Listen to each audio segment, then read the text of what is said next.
আসসালামু আলাইকুম। আজকে তৈরি করব ভীষণ মজার একটি আচার। আমের খোসাসহ কাঁচা আম দিয়ে মিষ্টি আচার। এই আচার সংরক্ষণ করে রেখে 1 থেকে 1.5 বছর পর্যন্ত খাওয়া যাবে। আচার তৈরি করার জন্য আম নিয়েছি 1 কেজির একটু বেশি হবে। প্রথমে আমের বোটার সাইড কেটে পানিতে ভিজিয়ে রাখব। এতে করে আমের যে কষ আছে সেটা বের হয়ে যাবে। সবগুলো আমের মুখ কাটা হয়ে গেছে। এখন আম ঘন্টাখানেক পানিতে ভিজিয়ে রাখবো। আর এই পানিতেই আম ভালো করে ধুয়ে নিব। আম টুকরো করে নেওয়ার পর আর পানি দিয়ে ধোয়ার প্রয়োজন নেই। আমের আটি শক্ত দেখে আম নিতে হবে। কচি আম বা আমের আটি নরম হলে আচার ভালো হবে না।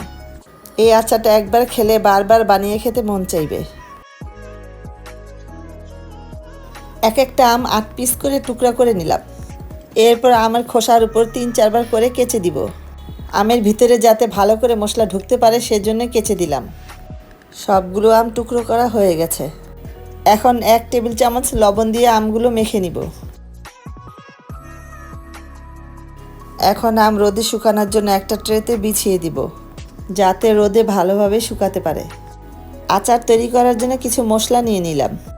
এখানে 4 পিস শুকনো মরিচ নিয়েছি। এরপর নিয়েছি জিরা 1 চা চামচ।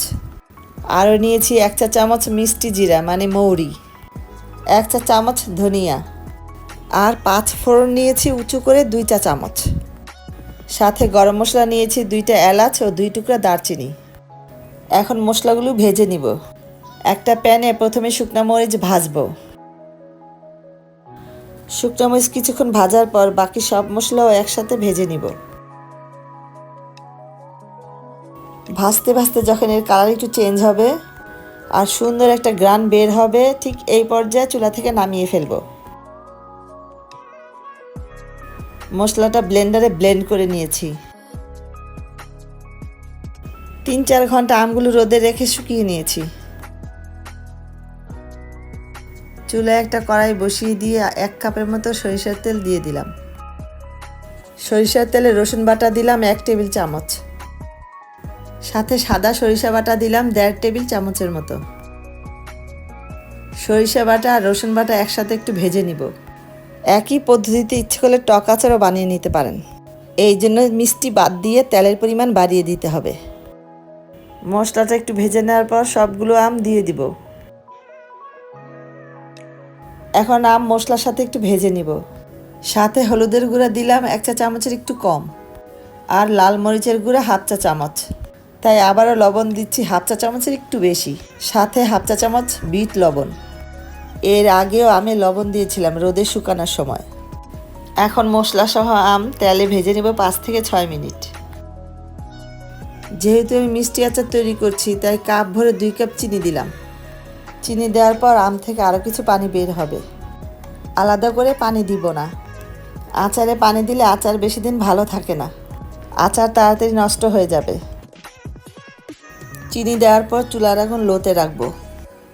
আর ঢাকনা দিয়ে ঢাকবো না। ঢাকনা দিয়ে ঢাকলে আম বেশি গলে যাবে।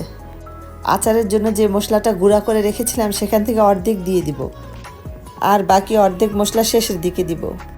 খেয়াল রাখতে হবে যাতে আচার নিচে লেগে না যায়। চুলার সামনে থেকে একটু পর পর উল্টিয়ে পাল্টিয়ে নেড়ে দিব। অল্প আছে জাল দিতে দিতে আম সিদ্ধ হয়ে গেছে। একটা আমের টুকরা ভেঙে দেখাচ্ছি, দেখুন আম সিদ্ধ হয়ে গেছে। অলমোস্ট আচারটা হয়ে গেছে। আচারের মশলাটা আঠালো ভাব হয়ে এসেছে। সব শেষে 1/2 কাপের মতো ভিনেগার দিয়ে দিব। আচার সারা বছর সংরক্ষণ করতে এই ভিনেগার কাজ করবে। আর সব শেষে দিব আচারের বাকি অর্ধেক মশলা। আচারের মশলা আগে অর্ধেক দিয়েছিলাম আর বাকি অর্ধেক মশলা এখন দিয়ে দিলাম। আচার তৈরি করার পর 2-3 দিন রোদে ভালো করে শুকিয়ে নিব। যদি রোদ না থাকে তাহলে চুলার নিচে রেখে 2-3 দিনের মধ্যে শুকিয়ে নিতে পারি। মাঝে মাঝে আচারটা রোদে দিতে হবে। আর আচার কাচের বয়মে রেখে সংরক্ষণ করতে হবে, এতে করে দীর্ঘদিন আচার ভালো থাকবে। আর যদি আচারটা রোদে নিতে না পারেন তাহলে ফ্রিজে নর্মাল চেম্বারে রেখে অনেক দিন পর্যন্ত খাওয়া যাবে। তৈরি হয়ে গেল মজাদার খোসাসহ আমের মিষ্টি আচার। এই পদ্ধতিতে আচার বানিয়ে খেয়ে জানাবেন আচারটা কেমন লাগলো।